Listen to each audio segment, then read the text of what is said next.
Shalom Ibu Bapak Sidang Jemaat yang dikasihi dan diberkati oleh Tuhan kita Yesus Kristus.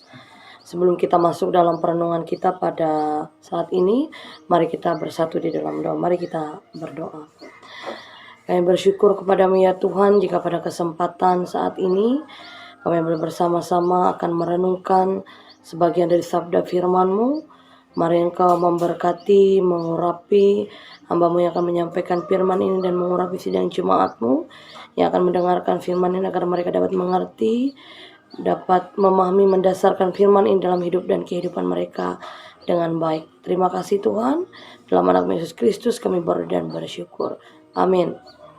Nah, yang menjadi dasar perenungan bagi kita pada saat ini diambil dari Markus pasal yang kedua, ayat yang ke-18 sampai yang ke-22. Markus pasal yang kedua, ayat yang ke-18 sampai yang ke-22. Ibu Bapak Sidang Jemaat yang dikasihi dan diberkati oleh Tuhan kita Yesus Kristus, berpuasa bukanlah hal yang asing bagi umat dari berbagai latar belakang agama yang berbeda. Jadi berpuasa bukanlah hal yang asing ya bagi umat dari berbagai latar belakang agama yang berbeda. Akan tetapi dalam hal ini tidak sedikit orang menjalani puasa hanya sebatas kewajiban agama ya. Jadi hanya kewajiban agama mereka saja mereka melaksanakan puasa tersebut. Nah, seperti yang dilakukan oleh orang-orang Farisi pada saat itu dan pada bacaan kita pada saat ini, mereka melakukan puasa itu hanya karena kewajiban agama mereka. Jadi bukan dari dasar hati mereka bahwa berpuasa itu benar-benar ada dan mereka tanamkan dalam hidup dan kehidupan mereka. Nah, dalam hal ini murid-murid Yohanes berpuasa karena mereka sedang berduka atas pemenjaraan dari guru mereka ya. Nah, yaitu Yohanes Pembaptis.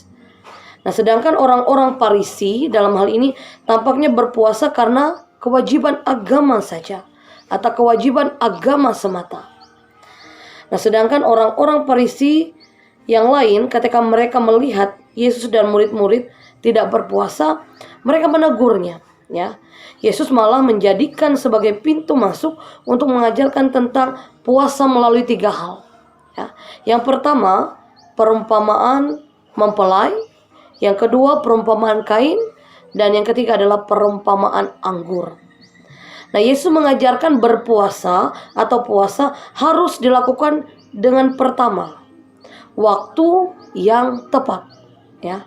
Yesus menegaskan selama sahabat-sahabat mempelai bersama-sama dengan mempelai, mereka tidak bisa berpuasa. Mengapa?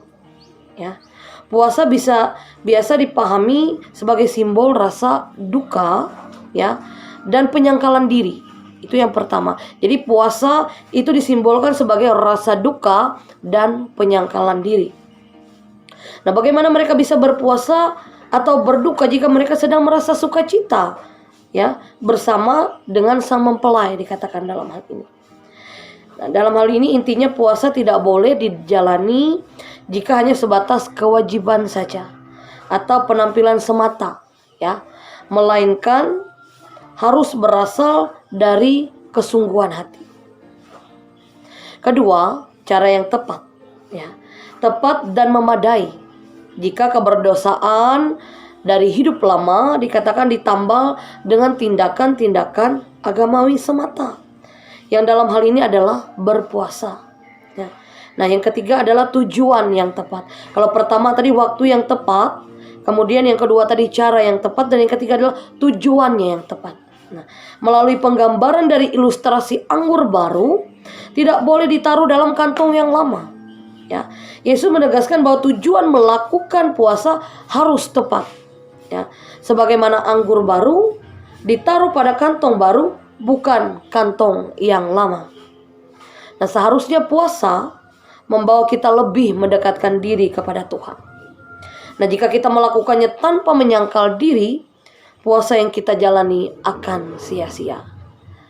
Dan kiranya melewati pembelajaran firman pada saat ini, boleh sama-sama kita memahami bahwa puasa tidak hanya sekedar puasa kita lakukan, tapi benar-benar ada dasar khusus yang ada dalam 3 bagian pada saat ini. Tuhan memberkati kita dan memberkati firman-Nya. Mari kita berdoa. Kami bersyukur ya Tuhan atas firman yang boleh kami dengarkan pada saat ini, di mana kami diajarkan untuk taat dalam perintah Tuhan dalam hal berpuasa. Dan kami berpuasa tidak hanya sekedar berpuasa saja, tapi benar-benar kami membawa diri kami, membawa hati kami untuk benar-benar melakukan tugas tanggung jawab tentang hal berpuasa ini dalam hidup dan kehidupan kami tiap-tiap hari. Terima kasih Tuhan. Dalam nama Yesus Kristus kami berdoa dan bersyukur. Amin.